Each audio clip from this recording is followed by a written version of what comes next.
You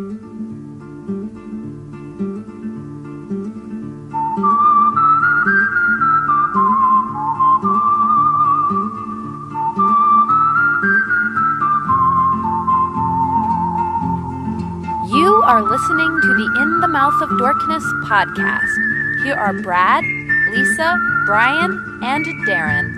Welcome to another edition of the It Modcast podcast. Joining us is Brian Young, the Turtle Dork. Happy Friday, folks. Do you mean that? It's Friday. All right. And also joining us is Lisa Gullickson, wife dork. Bing Bong, no! Was that his name, Bing Bong? Yes. Yeah, No. yeah. God damn. What was his name? That was it. Okay, good. No! It was Bing Bong. Brad Gullickson, mouth dork. Oh. That was a good one. That's the aliens from Toy Story. Or is it whoa? We should all do it together. right. 1, 2, 3. Yeah.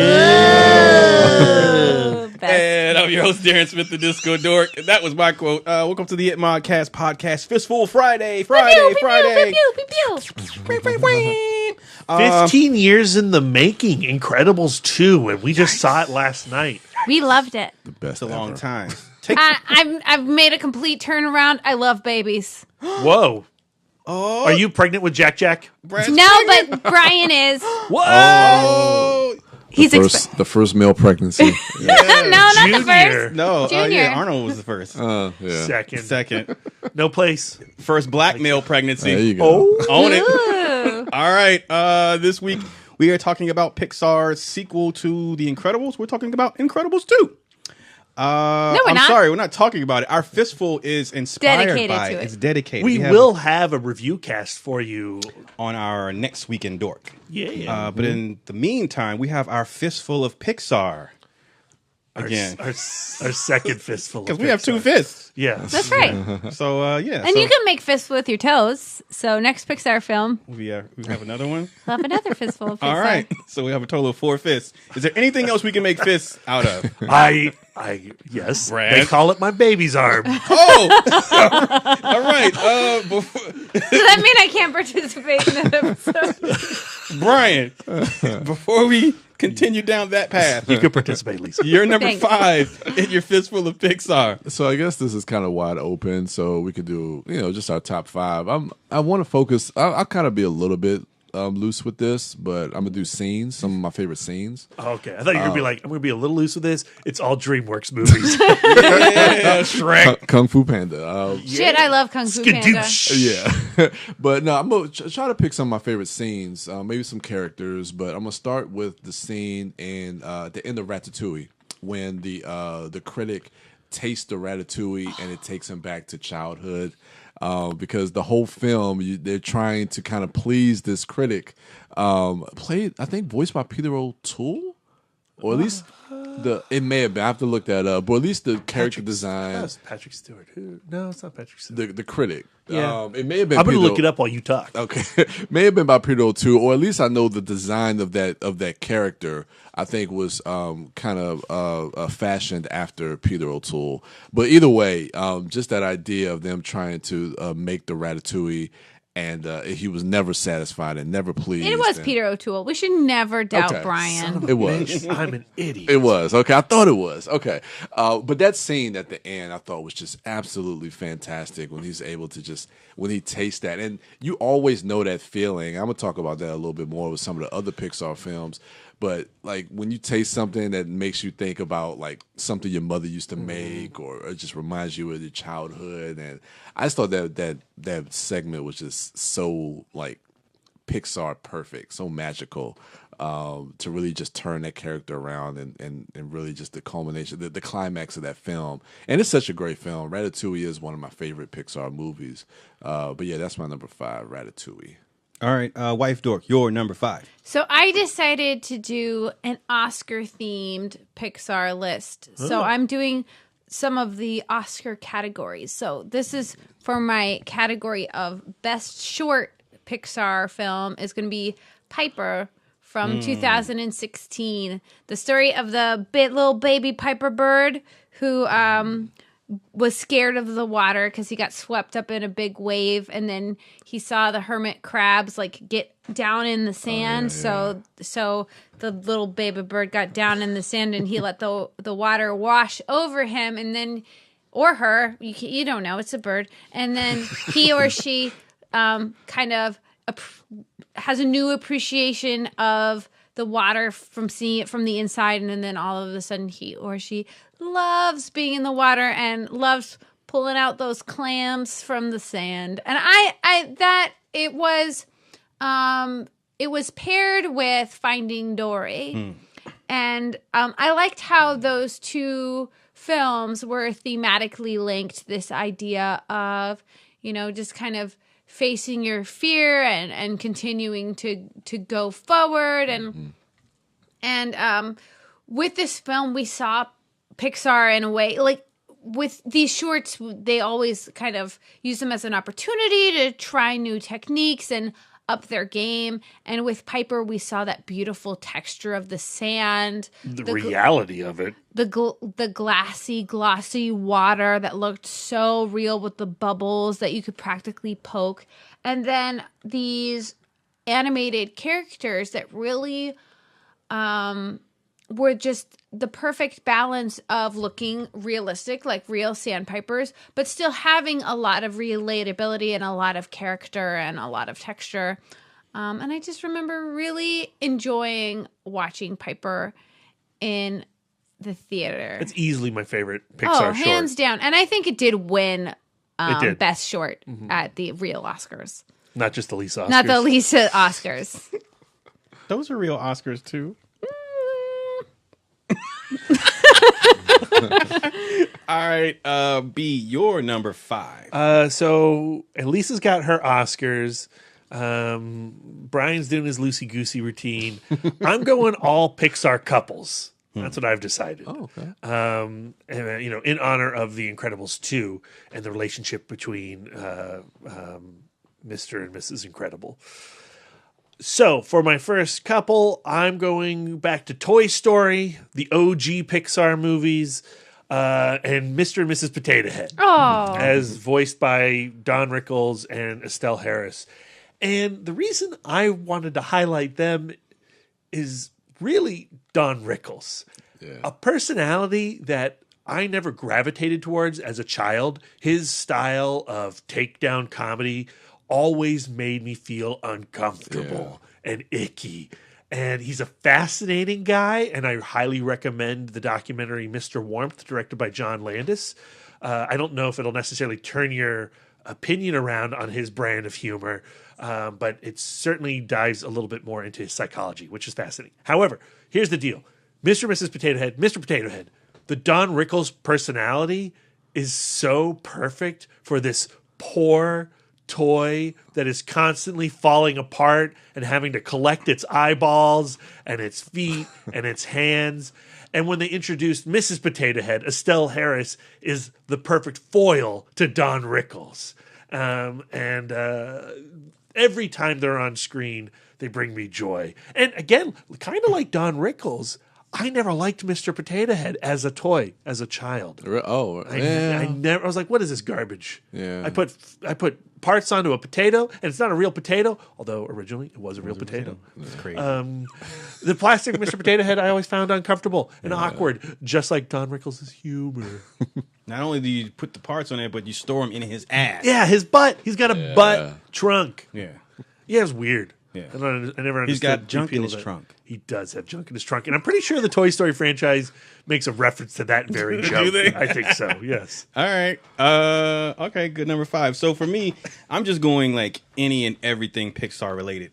So much so that my number 5 is Luxo, my first exposure to the lamp that would become synonymous with the Pixar logo. I remember seeing that short film. Oh, really? You saw it before Toy Story? Because it was a short film. It was a short film just based on the lamp. Right. And I have seen that now, but I hadn't seen it before Toy Story. Ah, okay. Yeah, so I remember seeing it before Toy Story. I mean, before it was blown up to be the official mascot of that their namesake. So, and to What Lisa's talking about, it's funny because it kind of goes hand in hand. It's like full circle. So they come out with an Oscar-winning short, Piper, and the level of realism, photorealism, that fine line that they walked, that Lisa talked about, between being something that's animated and hyper realistic, but also when you look at the water, the grains of sand, and the tides, and how the bubbles foam and everything like that, and how realistic that looks. It go all the way back to that first one of the early shorts, Luxo, and that lamp, something simple as that lamp, but using technology to tell a story and extract some type of an emotional response from the audience, because we have this bird and this crab in Piper, but way back when with Luxo, you had this inanimate object, this lamp that they gave personality and life to, not just life, but they gave a personality to. It would just be an inkling of, it gives you a clue of what would come years later when you have personalities in life from a Mr. Potato Head, another inanimate object, a toy. These things that we don't normally associate character with, your emotions in something like Inside Out. Pixar has found a way. They have some type of recipe where they can use these things as a touch point to other things that we are immediately responsive to, like emotions and things like that. And so I feel like it's the perfect genesis. It's the perfect seed of what that company would eventually grow to become, and the different stories that they would tell with cars with giant eyeballs and things like that. And so it makes sense. Like if you look at their filmography afterwards, it makes sense that it all stems back to Luxo, and they would rightfully have that be in their name as the icon. Do you remember how you felt about Toy Story in 1995 when you first saw it? I remember enjoying it. I remember being in awe of this type of 3D imagery, 3D animation. As someone who's grown up on your Hanna-Barbera, your Looney Tunes, your Disney, Japanese Don animation, Bluth, it ran the gamut. Don Bluth, your anime and in different types of anime style. So I was exposed to the entire swath of animation styles, and to be someone who's a fan of Tron, like earlier movies that would dabble in CG animation, CGI, and to see it be taken to the next level. I just remember that thing that I always want when I go to the movies. I just wanted something new. I just want to experience something new, a new. But type you of liked story. it immediately. You liked Pixar immediately. Yeah, I just, because they were able to set themselves apart, not just stylistically, but even with having something that you could easily just get lost in the eye candy of it. But there's a heart, there's character in it, there's something that's for kids, but there's also something for adults there too. So I remember feeling all of that initially when watching Toy Story. What about you, Brian? Were you like for it immediately? Oh, for Toy Story and the style of Pixar? It took me a while to actually watch the first film, but you didn't catch it in the theater? No, not the first film. It took me a couple of years, but I do remember when it came out. I think in '95. I think it was '95. Yeah, '95. Yeah, it was something new, and I knew it was something new on the scene with Pixar because they were doing more special effects works even before then. Right. So then when they kind of branched off and had their own studio, you knew there was a new game, especially moving away from 2D animation, because that's what we got like in the '80s and the early '90s, and even all the way up till about the 2000s. Disney was known for releasing like a lot of their 2D animation films, like Hercules and Pocahontas and Tarzan. Tarzan was great, actually. I think that came out like '98. I've never seen Tarzan. It's cute. But even then, they were doing some CGI animation augmentations in their films, but they had not gone whole hog with that. Yeah. So. And Lisa, were you like all on board with Toy Story when it came out? Absolutely. Yeah, I really liked it. And I think it's kind of hilarious when you go back and you look at the first Toy Story. It looks like shit. And it was so impressive at the time. It's like all technology, like video games. You look at your 8-bit Super Mario Brothers versus Smash Brothers now. I remember being extremely resistant to Of Toy course Story. you were, because even when you were a young man, you were an old man. And I feared change. But I also remember watching Toy Story and going, oh, damn, that's a great movie. Like, I saw it in the theater. I loved it immediately. But I was also that guy going like, don't forget about 2D cell animation. And I'm still a bit of that jerk.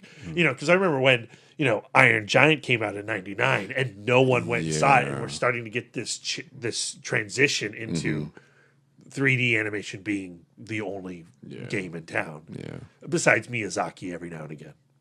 Yeah, Disney just basically that's all they do now. Yeah. So, Do you think we'll ever go back? It's probably not. Like 2D animation's done. they may From Cell- Disney or cell animation. from Disney or every. I mean, as a marketable money making phenomenon. I think it's like black and white movies now. Yeah. Like, you might for funsies do a black and white movie, but really, Here comes Why Grandpa would you Brad with his even? Iron Giant copy. Well, that's why we're kind of getting off top. But Yeah, we and are. I'll I get to did that. Brian's I made number that 4. happen. No, but I just want to say that's why I'm championing movies like Your Name, because it is 2D hand drawn. They may have like some CGI background embellishment, but every main character, in every background, every scene or whatever, it's typically 2D animation, and it is telling a non a non-generic or you don't usually get that type of story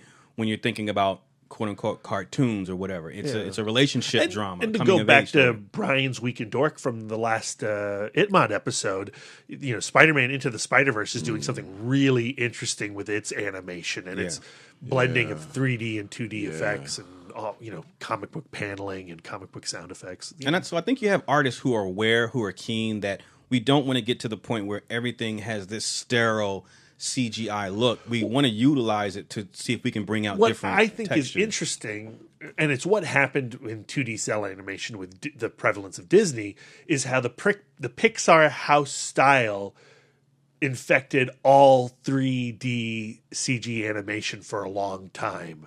Like DreamWorks movies were trying to look like Pixar movies, and then Disney non-Pixar movies were trying to look like Pixar movies. And That's my number 1, actually. yeah. Oh, yeah. Oh, okay. I know which one. So it's interesting to see how this technology and this style has evolved since '95, and it's I don't know. It's fascinating. Yeah. I'm no longer that grumpy person, Lisa. I am a little bit. Can't be Up exists. Yeah, I know. Well, we're getting to it. I mean, Pixar has very few failures, in my opinion. Yeah. All right, B, your number 4. That rhymed too. Number 4 is of course, it's always the endings to Pixar films, and this ending we recently talked about. It was the ending to Coco, with Mama Coco and Remember Me, when her great grandson comes back from the land of the dead, and he sings the song to her, which makes her remember, which takes her out of her, not in a coma. it's like the acoustical equivalent of the Ratatouille scene. Yeah. Auditory version. Yeah, but when he gets the guitar and plays it for her, and it makes her remember her father, it's just such a beautiful scene, because I just like how it's just a generational thing, how her great grandson goes through this journey and plays a song for her that makes her remember her father. It's just such a beautiful moment, I think. It's such a nice, quiet moment between the two of them. I just thought it was just absolutely fantastic. And when you see her eyes open up when she hears the tunes and her great-grandson play that song, it's just such a beautiful moment in that film. So, yeah, that's my number 4. All right, Wife Dork. Yes. Your number 4. My number 4 is my best Pixar director, and of course that's got to be Brad Bird. He took the Pixar thing and really became an auteur director through that medium, and I do think that Incredibles, that film, really raised the game for what Pixar movies could be in terms of being these just movies. They're just movies that happen to be animated, and they're multi-generational. Kids enjoy them, parents enjoy them. Everybody goes, has a good cry, has a good laugh, and enjoys a great film. Yeah. Do you have any trepidation about going into Incredibles 2 15 years later? Here's my trepidation. I don't find baby stuff funny. Oh, Jack. Unless it's Baby's Day Out. That movie is a classic. Fucking love that shit. Other than that, Are you serious? Or are you I am trolling? 1000% She loves serious. Baby's Day Out. What? I do. I think it's like Yeah. it's hard to get like my entire family on the couch laughing at a movie, but for some reason that movie Does did it. All right. From the director of Spaced Invaders. Remember True. that movie? Yeah. All right, Brad, you're number 4. My number 4 Pixar couple is WallE and Eve. Mother, father. That film, and is I don't necessarily love where it goes with the human storyline, but WallE's story, the beginning of that our trash planet Earth sweeping up after us, and it's this silent film practically. It's just so gorgeous and sad and morose. And when he leaves our planet and he encounters Eve, and the amount of heart and emotion that as Darren and Lisa were talking about, that they can pull from these two non-human entities is profound. Yeah. And you begin to root for their relationship, and you fall in love with them. Mm-hmm. And that's what Pixar does best. And the fact that WallE is voiced by Ben Burtt, who was the master of so many awesome sound effects in the original Star Wars trilogy, is a little extra bit of flavor cool. Yeah. All right. My number 4 is also WallE. It's kind of a tie, though. It is what you just mentioned, Brad. The first 30 minutes or so of that film being free of dialogue and just pure storytelling on a visual level is something that I appreciate to no end.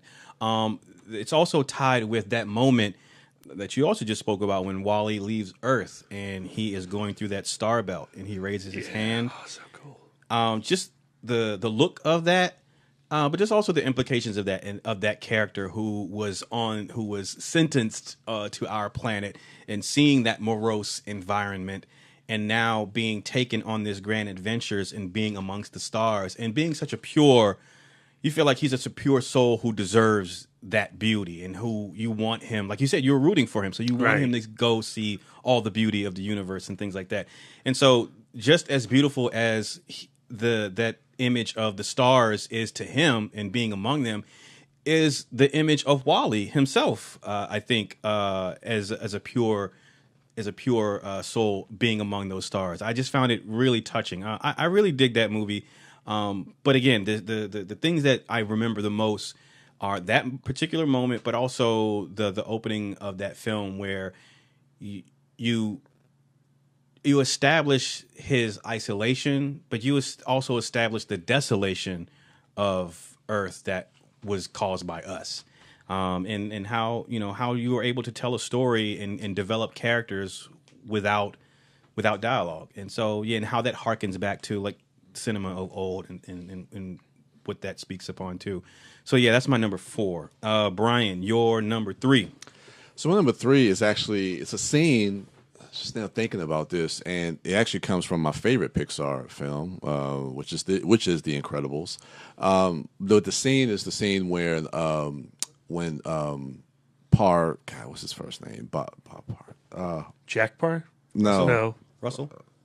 Bill Parr? no, I just Steven? Roger? No, the father, Mr. Jake? Incredible. I can't remember. Mr. Parr? Yeah, I'm. We're terrible. None of us My know. my brain is mush right now. I'm sorry. Coach. They call him Coach. Coach Parr. Yeah, Craig T. Nelson. Delaplane. I think it's Bob. I think it's Bob. But no, when he comes home from moonlighting as because they're not supposed to be doing superhero stuff, and It is Bob. Bob Parr and Elastigirl. I'll just say call her Holly that. Hunter. Yeah, Holly Hunter, but her character name. I like calling people by their character I names. know, but we're terrible at it. I know. Right now, I just can't. But he comes back home. Helen. Yes, that's what I want to say. Helen and Bob Parr. The Adventures of the Parr Family. Okay. But he comes home from moonlighting. She's sitting there waiting for him. And they get into this argument, when she finds out that he's kind of been moonlighting, doing superhero stuff with Frozone. I think That's his name. Frozone. But it's like the conversation that they have in that moment where they're talking about, okay, she's doesn't want him to moonlight because if they get caught, they're gonna have to uproot their family and move again, and that's just she doesn't want to do that for their kids. And then he gets into this conversation with Dad about his son Dash and wanting him to go out to play sports, and she's like, well, you know why we can't have him go out and play sports? And he's like, why? Because he will be great. And that whole scene, which is in the middle of the film, I saw that in the theater, and that was the moment when I said, okay, they're dealing with some very adult themes. Like, this feels like an argument that parents would have about their kids. And this is in a Pixar film. And I was like, this is interesting. And this is one of the reasons why I love The Incredibles, because even though it's a superhero film, it deals with the real family dynamics and real issues that these families have to go through, on a daily basis. And I just thought that was just perfect the way Brad Bird was able to capture those parents, capture that scene between Helen and Bob and discussing where their family is at this moment, talking about their kids and why their kids have to be in this certain place. I just thought it was just amazing that Pixar can touch on these type of adult themes in a kid's film. So that was like the moment where I realized, like, wow, Pixar's doing something pretty incredible. All right, Wife Dork, your number 3. My number 3 is my best actor in a leading role, and that is Patton Oswalt as Remy the Rat. Great, yeah. He is just so expressive. He has a great voice, and I think he had a really wonderful understanding of this character being an artist that struggles to express himself because of the way that he appears. I hate to say it that way, but I think that he found the humanity in Remy the Rat. And I just think it's just he just does a really beautiful job. All right, great pick. Which also speaks to my pick. Brad, your number 3. For my number 3, I wanted to highlight a movie that I just don't think got enough love when it was released, and it doesn't seem like a lot of people have fondness in their memory for it, and that's The Good Dinosaur. Damn, Forgot about that movie. Exactly. I like that movie. Proved my point. I love The Good Dinosaur. Yeah. I never saw it. Yeah, I never saw it. Oh, I remember championing that on the podcast. Right. Yeah. I'm a big fan of it. And, one, it's the couple of the boy and his dog, or the dinosaur and his boy, of Arlo and Spot. Yeah. That could be my couple, right? But I'm not picking that couple. The couple I'm picking is a little more esoteric. It's the idea of reality meeting cartoon. When you watch The Good Dinosaur, because of what they established in Piper, they could hit a level of realism in the CG unseen before. It's amazing. That river, the trees, the sky of The Good Dinosaur, it's like live action. But then here comes this extremely cartoonish dinosaur. And it reminds me of one of the few mangas that I cherish, and it's Gon, Gon. And it's about this little cartoon orange dinosaur and his encounters with, dolphins and seagulls and, tigers and bears. Oh, my. It's about this little cartoon dinosaur and how he interacts with nature of our world. Okay. And there's an aspect of that in The Good Dinosaur, and it achieves its emotions because of this incredibly cartoonish dinosaur living in our prehistoric reality, if that makes sense. But visually, it's unlike any other Pixar movie because of that juxtaposition. I think that was one thing that kind of maybe turned me off to it, is because of that, the design and of the I've heard dinosaur. people complain about The Good Dinosaur because of this really severe difference of images. Okay, but the story and characters are there. Yeah, it's a beautiful story. Like what you're saying, you pick what you find as far as character wise from other Pixar movies. That's there. The art style and the meshing of the two. That's Brad's not wrong, but I think as far as a relationship between main characters and character motivation, it's still touching. Darker than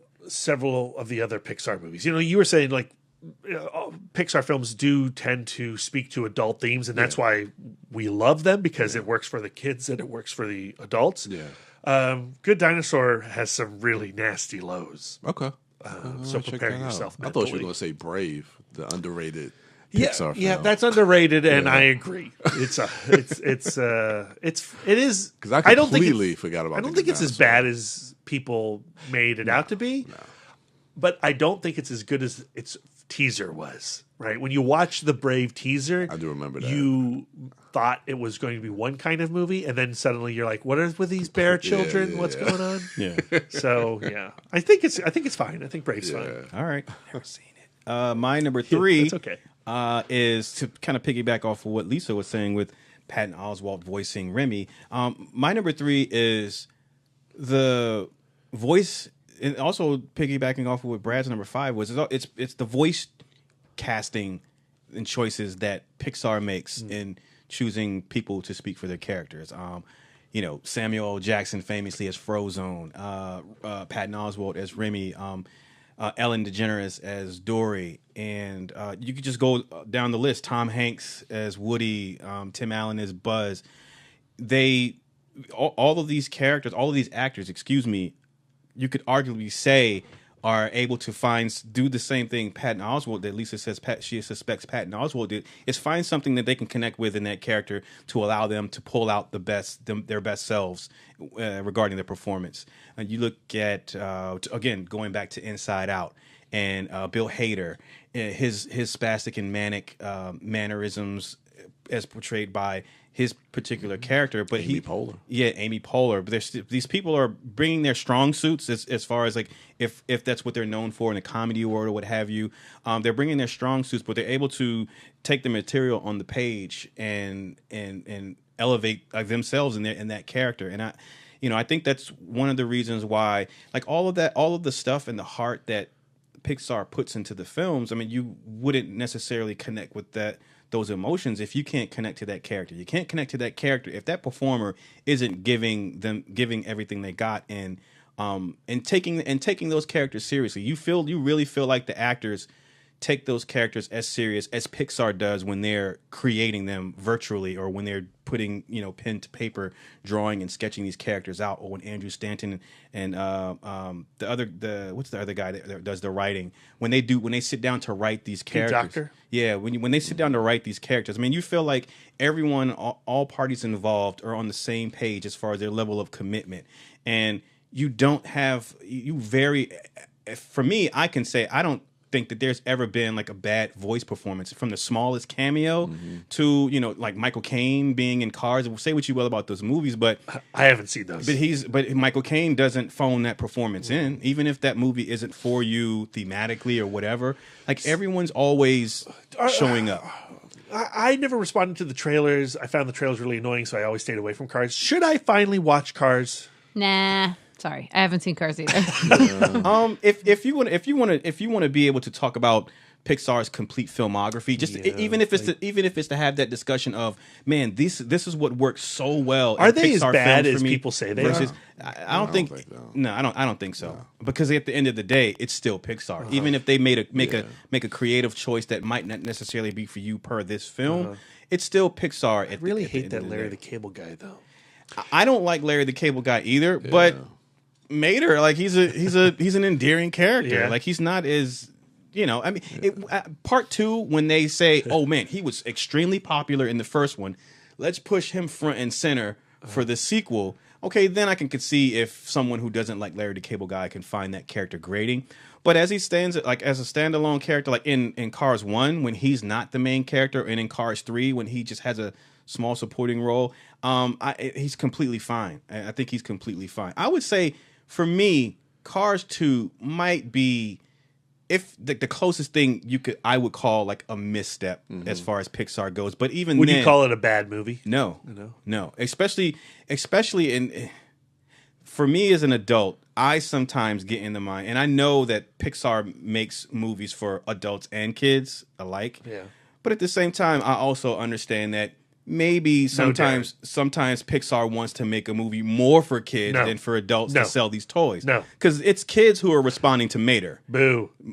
And making him the popular character. So obviously they're giving the kids in part 2 more of what they want. And I can't fault them for that. You know what I'm saying? Like, you know, kids have their movies. I have my movies. And so, but again, I still don't think it's a bad movie. And so I just think that the voice, going back to what I want my pick is, the voice acting and the casting choices that they make, I feel like kind of set a standard like for animated films, because even animated like 2D animation, like when a English language cast would voice a Miyazaki dubbing of Princess Mononoke, like I still would prefer watching it in its native language. And I love Billy Bob Thornton, Jada Pinkett's fine, but this is something different with the way that they're directed to voice those characters as opposed to how Pixar's directors direct their voice cast. It's something that it's a smoother like symbiotic relationship, I feel like, and it translates a lot better. So I think that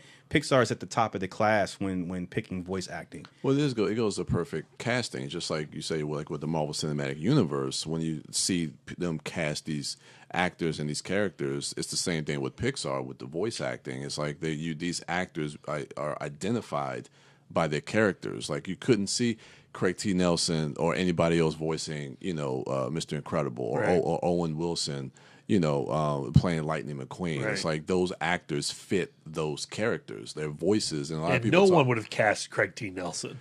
Exactly, Right. But now he is Mr. Incredible, and this like Tom Hanks is Woody. So it's just like they do great job, just like with Marvel with casting these voices, and a lot of people get upset with like, oh, well, why are you casting like A-list actors to do like voiceover work? You should be casting like more, trained voice actors. And I think that's true to some degree, but I think Pixar can be the exception because a lot of their voice casting, I think, is right on because those actors fit those characters that they're cast for. And I would say the biggest testament to me, this is my final remark, in the voice casting is that as a familiar face as Tom Hanks is, as Sam Jackson is, as Tim Allen is, as a familiar face as these actors are, when I see Woody and I hear him talk, now I see Woody. I don't see Tom Hanks. I don't think about Tom Hanks being in the booth with the earphones on, speaking into the mic, voicing his character, reading lines. I see Woody. And same thing with Frozone. The first time it's Sam Jackson. He's so super larger than life. But as I've lived with that movie, like that's Frozone. Frozone is Frozone. Yeah. And that goes with Ellen as Dory. Like when I look at Dory, I see Dory. I see You know what my favorite voice to character casting is? Bruce Spence as the shark in Finding Nemo. No, that's a good one. Is actually, though, Finding Nemo, Willem Dafoe. Yes. Oh man, as the lionfish. Yeah. Oh man, so good. Yeah. So The good. whole Great Escape character. Really, Yeah, but really but great. again, like you say, oh my God, that's Willem Dafoe. But then, am I wrong and mistaken in saying that after a while you just see the lionfish? yeah. You see I didn't that even know long it was Willem visage. Dafoe the first time I watched it. I was like, who is this guy? This guy's amazing. Right, so good. And so I think that Pixar is at the top of their game when they cast. Yeah, it's never stunt casting with them. So be your number 2. So number 2 scene for me, I'm going to go to Toy Story 3. This is one of my it's the ending. Sadness. the ending. I thought they were all going to die. The almost death scene when they're going towards that flame and they all have to hold hands and What is happening? All right, children, watch us accept our fate. like I was like, man, I cannot believe Toy Story is getting to this point. But again, just building up. This is the end of the trilogy, which now we know there's a 4th film. But getting to that moment, living with these characters over the last however many 15 years since the first film, and again going to the characters that we love, like Woody and Mr. and Mrs. Potato Head. yeah, and Buzz Lightyear. Buzz Lightyear. Yeah. Slinky. And it was just so emotional that you really think that, okay, this is how they're going to end it. And it just it pulls at your heartstrings. And speaking of that, I think this one of my favorite villains was Lotso. I thought Lotso was probably one of the best villains that Pixar has had in all their films. But that moment in Toy Story 3. All right. Lisa, your number 2. Before I go to my number 2, Yep. sometime like there was one movie, this is not a Pixar movie, where I was just like, they did not cast an A-lister, but the person that they cast was amazing, and that was Katie Crown and Storks as Tulip. Where I'm just like, because I mean, I was, because we've seen the stunt casting, like Kubo and the Two Strings. Some of the voice casting in that is horrible, and it's not a testament Still like to Charlize in it. to these actors. Yeah. I mean, it's too random. I agree. It's too random. Especially Matthew McConaughey. Yeah. You know, it just doesn't match the visual, like but Katie Crown in Storks is amazing, and she is like, and I'm like, what? Who is this amazing woman? And the thing is because she's a voice actor, and that's what she does. And Storks is awesome. friggin' underrated. Storks is great. Hilarious. It's great. Yeah, I love that movie. I really enjoyed it. Never seen it. That little asshole pigeon dude. I never would have seen it except for, I was with my nieces and nephews. Yeah. Because from the trailer, I mean, that looks like a kids movie. Yeah.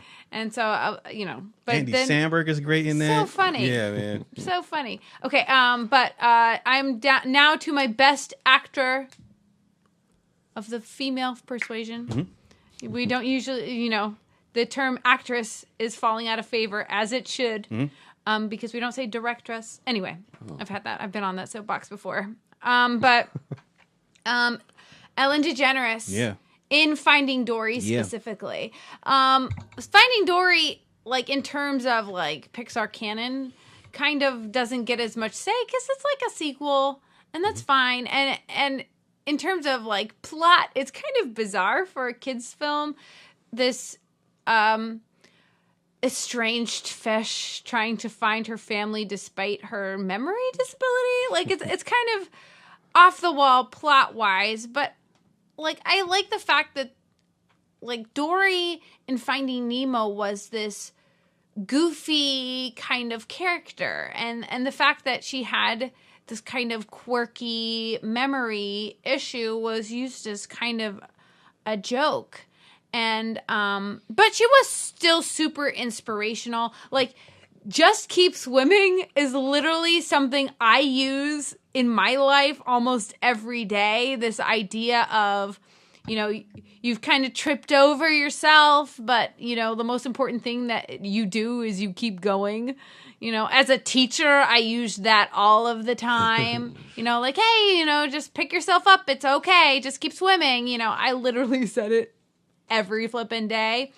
But in Finding Dory, the way that they took this character that was a little bit of a joke and,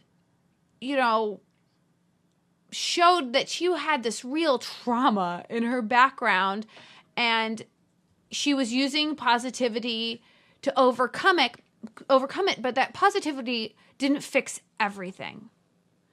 So she had to go on her own adventure. I thought that was actually really beautiful and really touching. And I think that Ellen DeGeneres as a voice actor is really amazing. So expressive. And I don't think that it's a coincidence that both my best actor and my best actor are comedians. Because we've talked about how, like, when you're a comedian, you really have to be able to read a person and really read the nuances of emotion, because that's how you get laughter from people is you read the room and you check the temperature and you try your thing. And so I think that she played Dory with such profound sensitivity and real emotion. And I find Finding Dory just super sweet. I haven't seen it since the theater, but I remember being very moved, and I just love super sad movie. Super sad movie, and unexpectedly so. And I like the fact that a lot, especially in older animated films, somebody with a speech impediment, somebody with a disability, somebody who is outside of the normal, generally tends to be the quirky friend or the sidekick. And I like the fact that the sidekick had an opportunity to shine and have her own story and really be the inspiration that she is. The fact that, And that's extremely important for some kid out there who views themselves or the world makes them feel like they're the quirky person or they're someone who is not normal or different, or if they may or may not have some type of affliction or disability, to see someone like Dory, like you said, maintain positivity, but also just be so persistent and hopeful. I think, and strong. And so I think that's extremely important for, just as cool it is to see, Frozone be cool. And I think Pixar understands that, well, we have some kids out there who aren't as confident in themselves, who may see themselves as different, who may be a victim of the world, forcing them to see themselves different. So let's show them that different is beautiful, special, and powerful and capable too. Yeah, and cool. And cool. Yep. It's just really, the fact that everybody's an individual is really freaking cool. Yep. So that's it. That's my number 2. Great pick. B, your number 2. My number 2 is my number 1. Yep. Up is my favorite Pixar movie. But the couple I want to talk about isn't the couple that reduces your life to tears and the void, and you're just like, what's the point of going on after watching the first 10 minutes of Up? It's the couple of Carl and Russell, and how this annoying do-gooder kid Russell, who knocks on his door because he just wants to get some merit badge points, and how he encourages Carl to get out of his house, or if metaphorically, because that house takes off and they go on an adventure together. And Carl has died with his wife. He's given up. He doesn't have any reason to go beyond his porch after his wife passes away. And it's through this kid's youth and hope and optimism, and that he recognizes his wife's spirit of adventure, and he reawakens as a human being rather than just letting himself float off to death from his favorite couch. I like the symbolism of that book that has all their adventures and then all the blank pages. And I think that's a relationship you don't see too often in any kind of pop culture. Child and grandpa, right? Like old man. I think, when I would talk to my grandfather, the thing he would say, the worst element of growing old is how you become invisible, where he would go to the grocery store and the only human interaction he would get would be at the cashier taking his money. Would never ask him any questions. How's your day doing? We treat our elderly like their life's already over. And anytime you can interact and say, hey, how's it going? Tell me a story, or, what are you excited about? What movies are you excited about?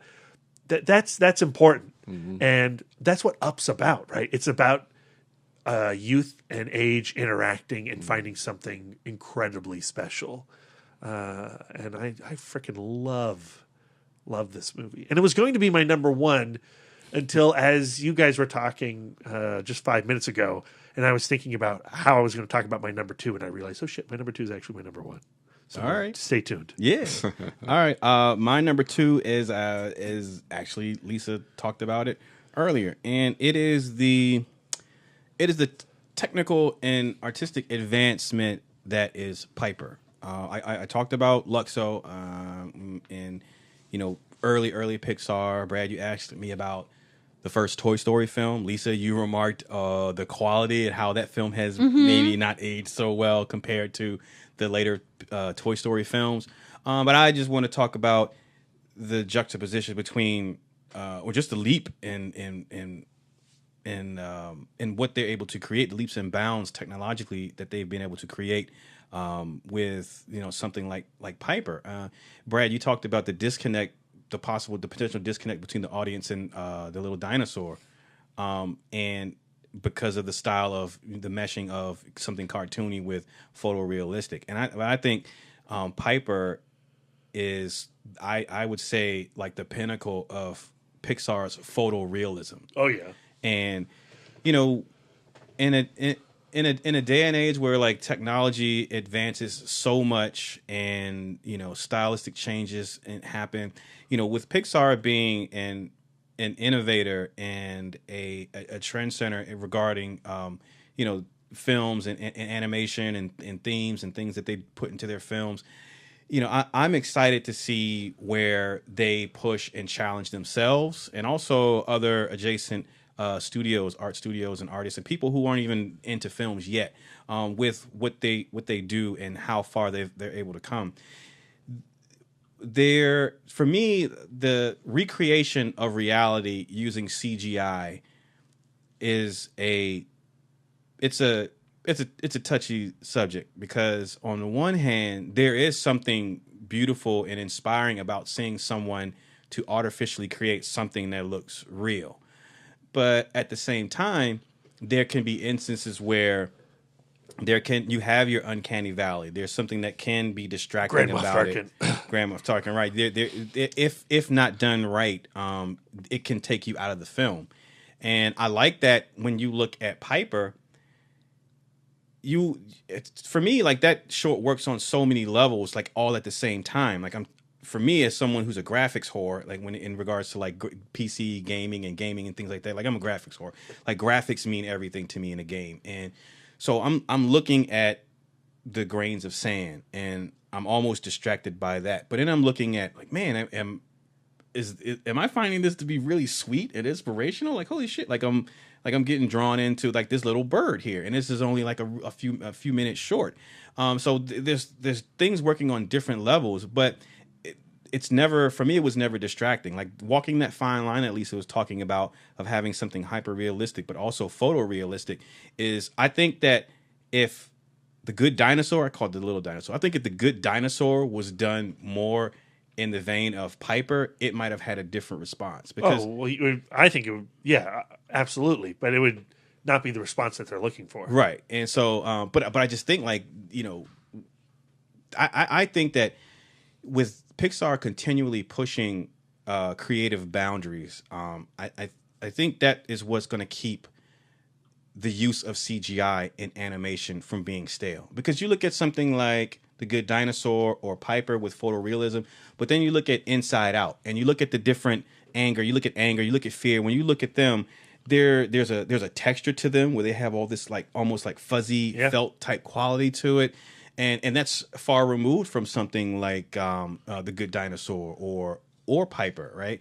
But they're able to, and then you compare that to something like Cars. When you look at Cars is another weird. That's probably, maybe it's one reason why a lot of people have their reservations about that as well. Because I would say Cars is closer to The Good Dinosaur than something else, because you have a groundedness in reality. Like, if you look at the paint on any of these cars, especially like on the Blu-ray or whatever, their level of detail goes so far as you can see layers of like the candy paint in Lightning McQueen's paint job. It's actually candy paint, so you could see sparkles under the layer of gloss, the first layer of gloss. You could see that if you freeze frame or if you pay attention and look at his paint.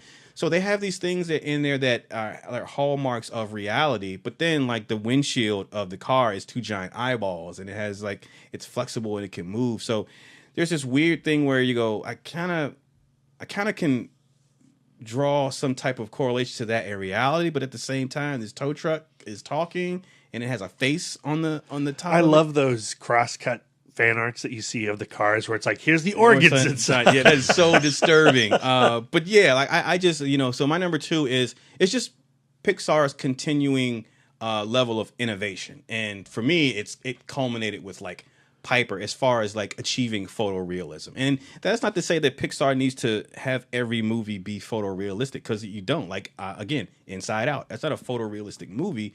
You have you just have an embellished cartoon world in 3 dimensions with more texture. Right. And so that I appreciate too. And so that's, for me, I think that's important. And if we're gonna move further away from 2D animation, in order for it not to become stale and stagnant, use that technology to varying different degrees of immersion and tactileness, I think. And so I think Pixar is doing that with aplomb. So that's my number 2. Brian, your number 1.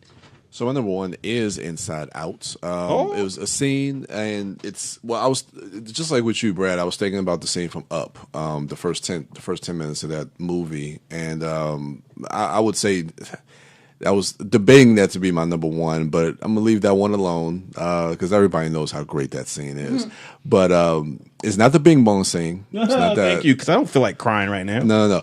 But it is still in a very emotional scene that really hit me, resonated with me deeply, was the ending because you have Joy and Sadness played by Amy Poehler and Phyllis Smith, where she has the memories carried with her, like the marble balls, and she realizes that Sadness needs to take the wheel, and she gives Sadness that memory that I think was like the last memory that she has, and so that makes the girl Riley, when she has that memory, she remembers how sad she felt, and that's what makes her open up and be vulnerable to her parents, to allow her to finally kind of get over whatever issue she was having as far as being away from her friends and being in this new area.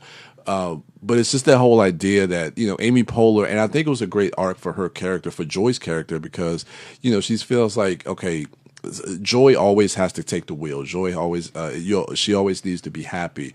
But there are moments as kids where you do need to feel sadness. You do need to feel anger. You have to feel disgust and fear. And these emotions are important. And in that moment, Sadness had to take the wheel. Sadness had to do that in order for Riley to open up to her parents in that moment. And I just thought that the way that scene kind of played out when Joy realizes that, and then let Sadness do what she has to do for Riley. It's just a beautiful moment. And that movie is probably my second favorite Pixar film behind The Incredibles. I need to watch that again. I haven't seen it since the theater. Oh, right. Yeah, same. Yeah. Lisa, your number one. My number one is, of course, Best Picture, and it's my personal favorite Pixar film, and it is Ratatouille. All right. I love Ratatouille.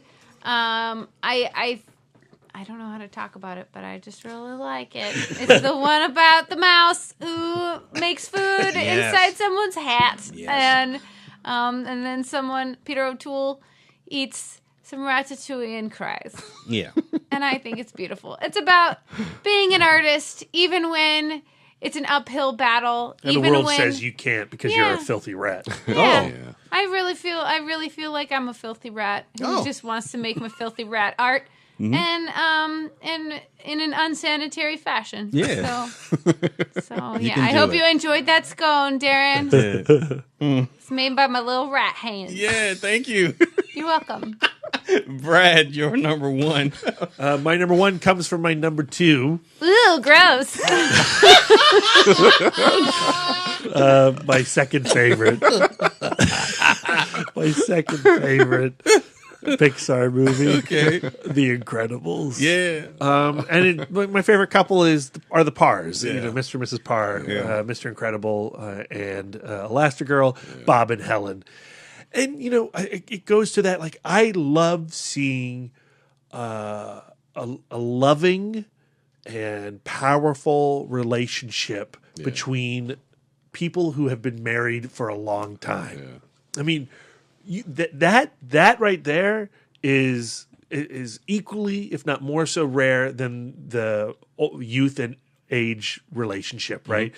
In film, so much of time is preoccupied with lovers meeting and or lovers breaking up. The marriage at the end of the ropes. Rarely do you get films, let alone sequels to films, that revolve around a powerful, loving couple. Yeah. And when you watch The Incredibles, you get to see them when they're younger, Bob and Helen, kicking ass crime fighters, and you get to see the spark of their relationship, and you get to see their struggles as parents later on in the film. But you also get to see the romance still alive between them. Yeah. And the playful nature of their love for each other is on display in The Incredibles. Yeah. And it's seen in their children also. This is not a new point of view, but The Incredibles is the Fantastic Four movie we've deserve and we've wanted for a long time. And for some reason, studios don't understand that what makes Fantastic Four interesting is that they are a family and that they also have children, and bring Franklin and bring Val into the cinematic universe. Marvel, please. Thank you. But you know what? For every shitty Fantastic Four movie we get, we also are treated to The Incredibles, and hopefully now The Incredibles 2. Yes. I'll stop complaining about not having a great Fantastic Four movie because we've gotten it. We really have. Yeah. And we've got that great couple. And I'm super excited to see how Brad Bird plays with this idea of Elastigirl going out and crime fighting while he has to Mr. Mom at home. Yeah. Don't feed the baby chili. No. All right. My number one is... Is it from your number 2? Ew. Nope. No peanuts in there. My number one is the influence that Pixar has had on Hollywood since blowing up.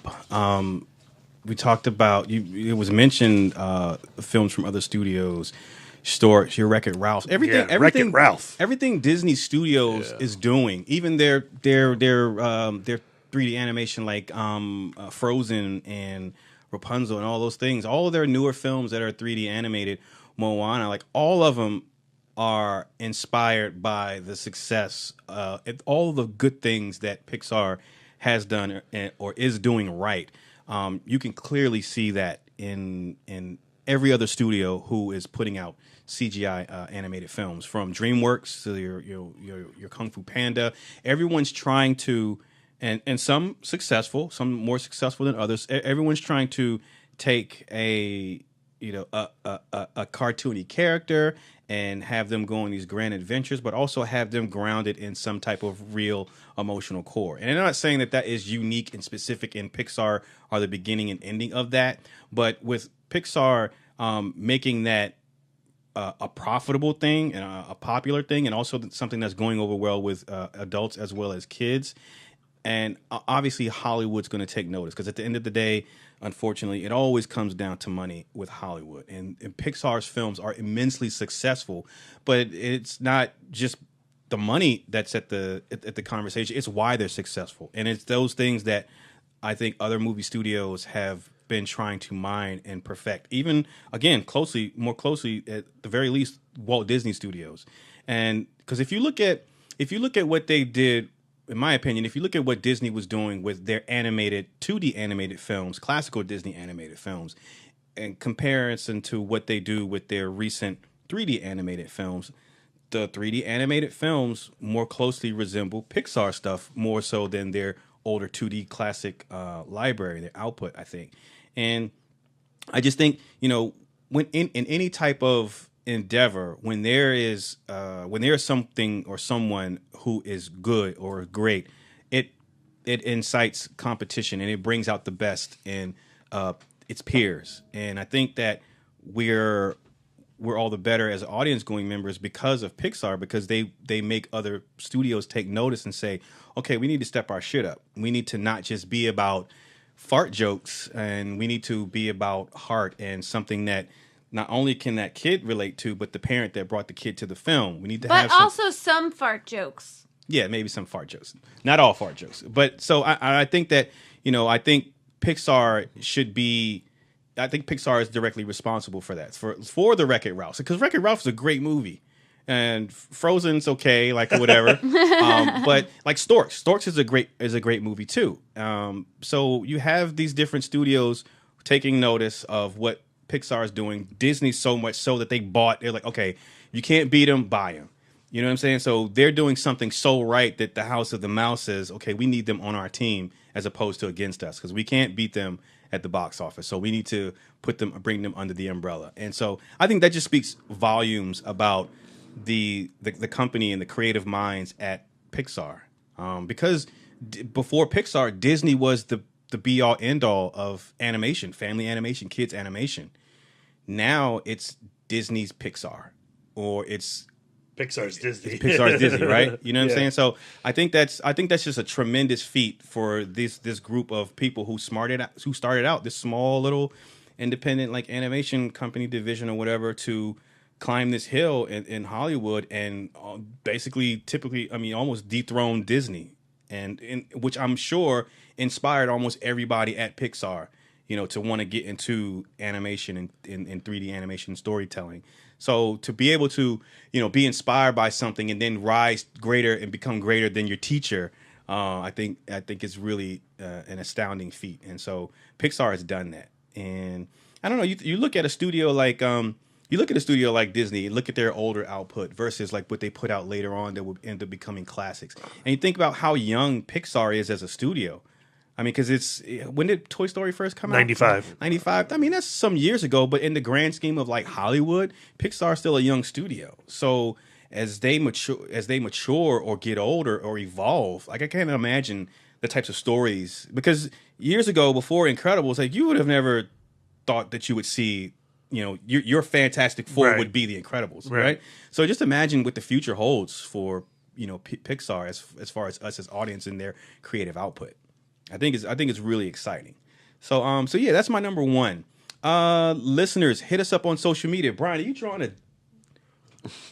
Oh, okay. So that's gonna do it for us on social media. Is he drawing eggplants over there? I don't know it turns out it was Mario's arm, but that's not what they wanted you to think it was because they started with how they drew it. Okay, anyway, ladies and gentlemen, hit us up on social media and let us know what you thought of Incredibles 2. Also, let us know what your fistful is in your Fistful of Pixar. Brian, you can be found at the Turtle Dork on Twitter, at the Turtle Dork 1 on Instagram, and at Brian William Young on Facebook. Wife Dork can be found at Sidewalk Siren and at Bake Dork on Twitter and Instagram. And she's also at Sidewalk Siren on Letterboxd. Brad Gullickson is at Mouth Dork on all social medias, Facebook, Letterboxd, and Tap, Twitter, Instagram, and all that other good jazz. I am Darren Smith, the Disco Dork, on all social medias as well. That's going to do it for us. Enjoy the rest of your weekend. Go out and see Incredibles 2. We'll be talking about that on our review cast. If you haven't seen Hereditary yet, please go check that out. If you haven't seen Hotel Artemis yet, go check that out. If you haven't seen Ocean's 8 yet, go check that out. So Or not. If nothing else, so you can listen to our review cast. Man, that movie's not that bad. It's fine. It's okay. Look, you could do worse at the movies, trust me. So yeah, enjoy the rest of your weekend. If you don't take anything else away from that, no matter what you do, go watch some movies. All right, how about that? Yeah. Thank you all for listening, and until next time.